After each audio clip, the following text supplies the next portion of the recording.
pagi Bapak dan Ibu, kita bertemu kembali di kelas dewasa pria dan wanita senior Gereja Baptis Indonesia Getsemani Jakarta. Kita kembali mempelajari buku ini, Tuhanku Penuh Kasih dan Setia. Dan sekarang kita memasuki pelajaran yang ke-12, berbicara tentang Raja Damai. Sebuah gelar yang kemudian Alkitab mengarahkannya kepada keturunan Daud yang menjadi Mesias, yaitu Yesus Kristus yang datang ke dalam dunia dalam diri manusia. Dan dia adalah Raja Damai tersebut. Kita akan belajar bersama-sama kebenaran firman Tuhan ini.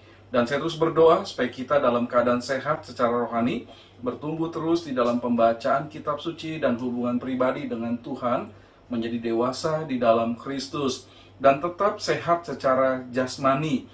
Ingat, di masa wabah penyakit, segala protokol kesehatan yang dianjurkan, kita perlu mematuhinya. Mengenakan masker ketika kita harus keluar ruangan, dan jangan lupa untuk senantiasa menjaga jarak dengan yang lain supaya kita tetap sehat. Dan jangan lupa untuk sering membasuh tangan kita dengan air yang mengalir dan sabun. Baik Bapak dan Ibu, kita akan membuka Alkitab dari Yesaya pasal yang ke-9 ayat 5 sampai dengan ayat yang ke-6, dan Yesaya pasal yang ke-11 ayat 1 sampai dengan ayat yang ke-5. Sebelum membaca firman Tuhan, mari kita berdoa terlebih dahulu. Bapa dalam surga, saat ini kami datang bersama dalam sukacita mempelajari firman Tuhan. Dan pagi ini kami mau mempelajari tentang Tuhan Yesus Kristus sebagai Raja Damai, seperti yang dinyatakan di dalam Alkitab. Kami siap belajar dan kami akan menjadikan Kristus sebagai Raja Damai dalam hidup kami. Di dalam nama Tuhan Yesus kami sudah berdoa. Amin. Mari kita membaca bersama-sama Yesaya pasal 9 ayat 5 sampai dengan ayat 6 terlebih dahulu. Baik, 1, 2, 3. Sebab seorang anak telah lahir untuk kita, seorang putera telah diberikan untuk kita. Lambang pemerintahan ada di atas bahunya, dan namanya disebutkan orang, Penasihat Ajaib, Allah yang perkasa, Bapa yang kekal, Raja Damai. Besar kekuasaannya, dan damai sejahtera tidak akan berkesudahan di atas takhta Daud dan di dalam kerajaannya. Karena ia mendasarkan dan mengokohkannya dengan keadilan dan kebenaran, dari sekarang sampai selama-lamanya. Kecemburuan Tuhan semesta alam akan melakukan hal ini. Dan mari melihat kitab Yesaya pasal yang ke-11 ayat 1 sampai dengan ayat yang ke-5. Mari kita baca bersama-sama juga. Yesaya 11 ayat 1 sampai dengan ayat yang ke-5. 1, 2, 3. Suatu tunas akan keluar dari tunggul Isai, dan taruk yang akan tumbuh dari pangkalnya akan berbuah. Roh Tuhan akan ada padanya, roh hikmat dan pengertian, roh nasihat dan keperkasaan, roh pengenalan dan takut akan Tuhan. Ya, kesenangannya ialah takut akan Tuhan. Ia tidak akan menghakimi dengan sekilas pandang saja, atau menjatuhkan keputusan menurut kata orang. Tetapi ia akan menghakimi orang-orang lemah dengan keadilan, dan akan menjatuhkan keputusan terhadap orang-orang yang tertindas di negeri dengan kejujuran.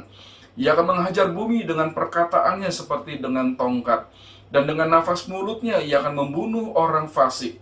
Ia tidak akan menyimpang dari kebenaran dan kesetiaan, seperti ikat pinggang tetap terikat pada pinggang. Kebenaran yang pertama tentang pelajaran Raja Damai, ketika kita membaca firman Tuhan tadi, kita mendapatkan ada harapan kedatangan Raja Damai. Dalam kitab Yesaya yang ditulis oleh Nabi Yesaya, ditujukan kepada kerajaan Yehuda di Israel Selatan dengan ibu kotanya Yerusalem. Dan Yesaya menulis firman Tuhan ini sekitar tahun 739 sampai 681 sebelum kelahiran Yesus Kristus. Nah, kerajaan Yehuda sedang berada dalam ancaman musuh, yaitu Asyur dan Mesir.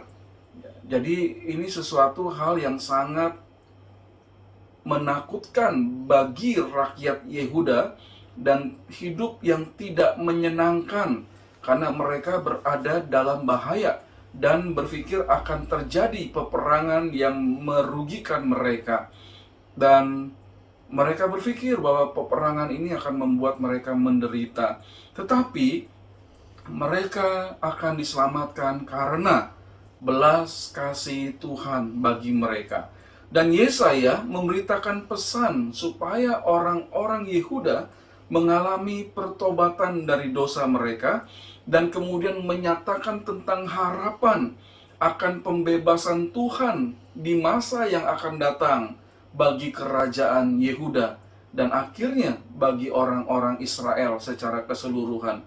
Syukurlah bahwa pengharapan ini tidak hanya berlaku bagi kerajaan Yehuda saja, bukan berlaku hanya untuk orang-orang Israel saja, tetapi juga kemudian berlaku bagi semua umat manusia di dunia ini.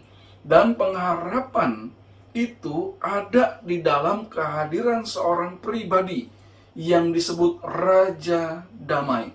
Orang-orang yang menghadapi hidup yang tidak menyenangkan, hidup dalam ketakutan, kekhawatiran, ketidakpastian, memiliki pengharapan dan akan memiliki Raja Damai dalam hidupnya itu kalau dia percaya kepada Yesus Kristus. Nah, Bapak dan Ibu, mari kita bicarakan bersama-sama. Apakah yang dapat membuat manusia memiliki kehidupan yang tidak merasakan perasaan damai? Menurut Bapak dan Ibu apa? Ketakutan, peperangan, permasalahan yang terjadi, kekurangan, dan hal-hal lain yang menurut kita membuat hidup ini bisa menjadi susah. Dan itu bagi kebanyakan orang menghilangkan perasaan damai dalam dirinya. Nah, kemudian yang kedua, ketika kita sudah mendengar firman Tuhan tentang Raja Damai, apakah peran Raja Damai dalam hidup manusia yang menghadapi perasaan-perasaan yang tidak menyenangkan tadi?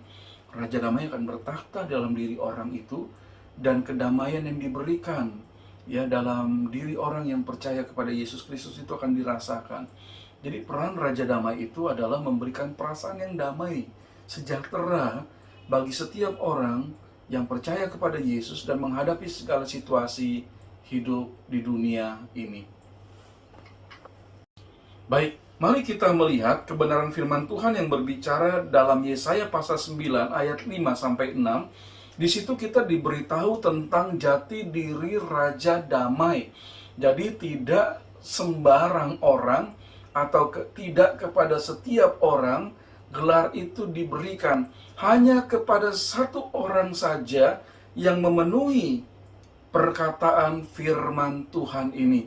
Mari kita melihat jati diri Raja Damai yang sudah dinubuatkan oleh Yesaya dalam tulisannya yang di dalam Alkitab kita terdapat dalam Yesaya pasal 9 ayat yang kelima yang berbunyi, sebab seorang anak telah lahir untuk kita, seorang putera telah diberikan untuk kita, lambang pemerintahan ada di atas bahunya, dan namanya disebutkan orang penasihat ajaib, Allah yang perkasa, Bapa yang kekal, Raja Damai. Dan Yesaya 11 ayat 1 menyatakan bahwa Raja Damai itu adalah tunas yang keluar dari tunggul Isai. Ya, jadi sebuah pohon yang mempunyai tunggul itu menghasilkan tunas, dan itu sebagai gambaran bahwa akan ada kelahiran dari keturunan Isai, seorang raja, ya. Dan seorang raja itu sudah dinyatakan dalam diri Daud, dan kemudian dari keturunan Daud itulah akan datang dan akan lahir Raja Damai. Jadi kita melihat di situ. Kemudian Injil Lukas dengan tegas menyatakan bahwa pribadi itu adalah Yesus yang secara manusia berasal dari keturunan Raja Daud. Kalau kita melihat dalam Lukas 1 ayat 31 sampai 33, ya, penulis kitab Injil Lukas menyatakan nubuatan Yesaya ini digenapi di dalam diri Yesus Kristus, ya karena dia lahir secara manusia dari keturunan Raja Daud. Sekarang perhatikan Matius 1 ayat 1 sampai 17. Kalau kita melihat kebenaran firman Tuhan ini, dinyatakan di sini bahwa ada silsilah keturunan yang kemudian menuju kepada Yesus Kristus. Ada 14 keturunan dari Abraham sampai Daud, ya. Dari bapak orang beriman sampai kepada Raja Israel, di mana nanti Tuhan menyatakan nubuatnya bahwa dari Daud itulah akan lahir Raja Damai, yaitu Yesus Kristus. 14 keturunan dari Daud sampai pembuangan ke Babel, dan 14 keturunan dari pembuangan ke Babel sampai kepada Kristus. Jadi jelas sekali bahwa Raja Damai itu yang dinubuatkan dalam kitab Yesaya ditujukan kepada Yesus Kristus. Dan Wahyu pasal 22 ayat 16 menyatakan, "Aku Yesus telah mengutus malaikatku untuk memberi kesaksian tentang semuanya ini kepadamu bagi jemaat-jemaat. Aku adalah tunas," tadi ingat ya, Yesaya 11 ayat 1 ya. Ada tunas dari tunggul Isai. "Aku adalah tunas," yaitu keturunan Daud, "bintang timur yang gilang gemilang." Jadi jelas jati diri Raja Damai ya berasal dari keturunan Isai, lalu Raja Daud, dan kemudian sampai kepada Yesus Kristus. Mari kita lihat jati diri Raja Damai itu ada pada Yesus Kristus ya. Ketika Yesus datang ke dalam dunia ini, dia mengampuni orang yang berdosa. Dia menegakkan orang-orang yang lemah ya. Dia memberikan penghiburan bagi orang-orang yang susah, dan dia mendatangkan kedamaian bagi setiap orang yang percaya kepadanya. Jadi jelas sekali bahwa Raja Damai itu nyata dalam diri Yesus Kristus. Kebenaran yang ketiga tentang Raja Damai dalam pelajaran kita pada pagi hari ini, mari kita melihat karakter Raja Damai, supaya kita tidak salah menyematkan kepada siapakah Raja Damai itu. Yesaya 11 ayat 2 menyatakan, "Roh Tuhan akan ada padanya, roh hikmat dan pengertian, roh nasihat dan keperkasaan, roh pengenalan dan takut akan Tuhan." Jadi mari kita melihat bersama-sama dalam 4 bagian, roh Tuhan ada pada Yesus Kristus terbukti dari kelahirannya yang dikandung dari Roh Kudus ya. Dan Roh Tuhan itu ada dalam diri Yesus Kristus. Dan di awal pelayanan kepada publik, Yesus diperlihatkan di dalam Alkitab ditandai dengan baptisan, dan Roh Kudus turun atas Kristus. Sepanjang pelayanan Yesus di dunia ini pun, dia senantiasa melibatkan Roh Tuhan atau Roh Kudus. Jadi jelas dalam diri Yesus, Roh Allah, Roh Tuhan ada padanya. Yang kedua, tentang hikmat ya. Hikmat itu adalah kemampuan untuk menerapkan kebenaran yang tepat dalam situasi tertentu. Nah, pengertian adalah kemampuan memahami misteri-misteri Allah. Dan Yesus memiliki roh hikmat dan pengertian itu. Yesus penuh dengan kebenaran dalam setiap tindakannya di segala situasi. Dan dia memberikan kepada kita pengenalan tentang siapakah Allah itu. Roh hikmat dan pengertian ada dalam Yesus Kristus. Kemudian yang ketiga tentang nasihat. Roh nasihat itu. Nasihat itu adalah petunjuk-petunjuk untuk menjalani hidup yang benar. Dan juga berarti pembelaan terhadap pengikutnya dalam sidang, maupun kemampuan untuk membuat rencana, mengambil keputusan yang tepat. Itu artinya nasihat, yang memberikan nasihat. Nah, keperkasaan atau kemampuan untuk mewujudkan yang direncanakan. Yesus memiliki roh nasihat dan keperkasaan itu, ya. Yesus bisa memberikan kepada kita petunjuk-petunjuk tentang menjalani hidup, dan dia menjadi pembela kita dalam hal-hal yang penghakiman, dan dia memberikan nasihat-nasihat yang baik dalam hidup kita. Dan dalam diri Kristus segala sesuatu bisa dilakukan, dan tidak ada yang mustahil di dalam Kristus. Jadi jelas bahwa di dalam Yesus itulah Raja Damai nyata. Lalu yang keempat dikatakan pengenalan, ya. Roh pengenalan dan takut akan Tuhan. Pengenalan adalah kemampuan untuk memahami sesuatu yang tidak dapat dipahami dengan cara yang biasa. Ya, dan kemudian takut akan Allah berarti hormat kepada Allah. Dan Yesus memiliki roh pengenalan dan takut akan Allah. Yesus sanggup menolong umatnya untuk makin mengenal siapakah Tuhan itu dan membawa setiap manusia untuk menaruh takut atau hormat akan Allah.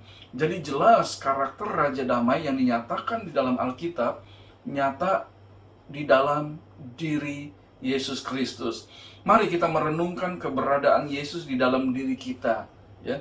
Kalau Yesus menjadi Raja Damai di dalam hidup kita, maka Ia akan menerapkan karakter-karakternya itu dalam hidup kita dan kita menyatakan karakter seperti Kristus. Di mana Yesus hidup, demikianlah kita menjalani hidup ini. Kebenaran yang keempat tentang pelajaran kita mengenai Raja Damai, pemerintahan Raja Damai. Seorang raja itu memiliki pemerintahan, memiliki rakyat yang diperintahnya. Dan kita melihat Yesaya pasal 9 ayat 3 sampai 6, di situ dinyatakan tentang pemerintahan Yesus sebagai seorang Raja Damai. Ya, Yesaya 9 ayat 6 menunjukkan bahwa nubuat ini mengisyaratkan kerajaan yang dipimpin oleh Raja Damai bukan sementara saja, tetapi selamanya, ya, sehingga harapan Israel maupun seluruh pengikut Kristus akan terwujud sebagai sesuatu yang kekal. Jadi pemerintahannya kekal, ya, untuk selama-lamanya. Yang kedua, kerajaan yang kekal itu akan dicirikan dengan damai sejahtera yang tak berkesudahan. Jadi di dalam kerajaan itu damai sejahtera dirasakan oleh setiap orang. Bahkan Yesaya menggambarkan anak kecil hidup dalam damai dengan serigala, domba, macan tutul, kambing, anak lembu dan anak singa makan rumput bersama-sama. Yesaya 11 ayat 6. Jadi pemerintahan itu menggambarkan damai sejahtera yang tidak berkesudahan, di mana tidak ada kematian, tidak ada pertengkaran di dalamnya, dan orang yang hidup penuh dengan kedamaian. Yang ketiga, kerajaan damai sejahtera Raja Damai itu diselenggarakan dengan keadilan, di mana Yesaya 11 ayat 3 sampai 4 menggambarkan penghakiman yang adil dan teliti, baik terhadap orang yang lemah, orang tertindas, dan orang fasik. Jadi jelas ya, kepada orang yang lemah dan tertindas, Sang Raja Damai akan membawa mereka untuk memperoleh kebenaran yang nyata. Dan bagi orang yang fasik yang tetap tidak percaya kepada Tuhan, pemerintahan Raja Damai itu menjatuhkan hukuman bagi orang yang seperti itu. Pemerintahan yang keempat dari Raja Damai didasarkan pada kebenaran, karena Yesus yang adalah kebenaran itu tidak akan menyimpang dari kebenaran dan kesetiaan. Akulah jalan dan kebenaran dan hidup. Dan di dalam Yesus Kristus ada kebenaran yang sejati yang membawa setiap orang untuk memiliki hidup benar di hadapan Tuhan. Dan Yesus adalah kebenaran yang tidak pernah menyimpang.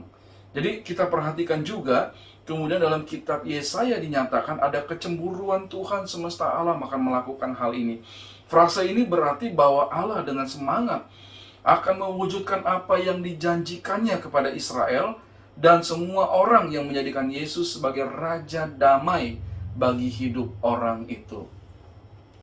Bapak dan Ibu, jadi pelajaran kita mengajarkan supaya kita, Bapak, Ibu, dan saya menerima Yesus Kristus dan memberikan diri kita dipimpin, dan kita masuk ke dalam kerajaan Raja Damai itu di kehidupan kita sekarang dan juga di kehidupan kita yang akan datang. Kita sudah belajar di kitab Yesaya pasal 6 ayat 5 pasal 9 ayat 5 sampai 6 dan pasal 11 ayat 1 sampai 5. Ada harapan tentang kehadiran Raja Damai dalam hidup kita, dan itu nyata dalam diri Yesus Kristus ketika kita menerima Dia sebagai Tuhan dan Juru Selamat. Raja Damai akan menguasai hidup kita. Jati diri Raja Damai sudah dinyatakan dalam hidup Yesus Kristus, jadi tidak perlu diragukan bahwa Yesus Kristus itulah Raja Damai dan tidak ada yang lain selain Kristus. Karakter Raja Damai membuat kita merasa nyaman ketika kita menerima Dia dalam hidup kita, dan hidup kita dipimpin oleh Raja Damai itu. Dan pemerintahan yang menyatakan hidup yang sangat menyenangkan di dalam Raja Damai itu, kita akan mengalaminya. Jadi Bapak dan Ibu, Tetaplah hidup di dalam Yesus Kristus. Percayalah kepada firman Tuhan yang mengatakan bahwa Yesus adalah Raja Damai itu. Dan kiranya Tuhan beserta dengan kita selamanya. Mari kita akan berdoa mengakhiri pelajaran kita pada minggu pagi ini. Bapa, kami bersyukur bahwa firman Tuhan dengan tegas menyatakan kedatangan Raja Damai di dalam diri Yesus Kristus sebagai keturunan Raja Daud, dan lebih besar daripada siapapun juga Yesus Kristus sebagai Raja Damai. Kami terus merasakan Kristus hidup dalam diri kami, dan kami menyerahkan seluruh diri kami kepadamu ya Tuhan, supaya kami menikmati hidup sebagai anak-anak dari Raja Damai. Terima kasih Bapa. Kami ingin hidup menurut kehendak-Mu. Di dalam nama Tuhan Yesus kami sudah berdoa. Amin. Sampai bertemu minggu yang akan datang. Tuhan memberkati kita semua.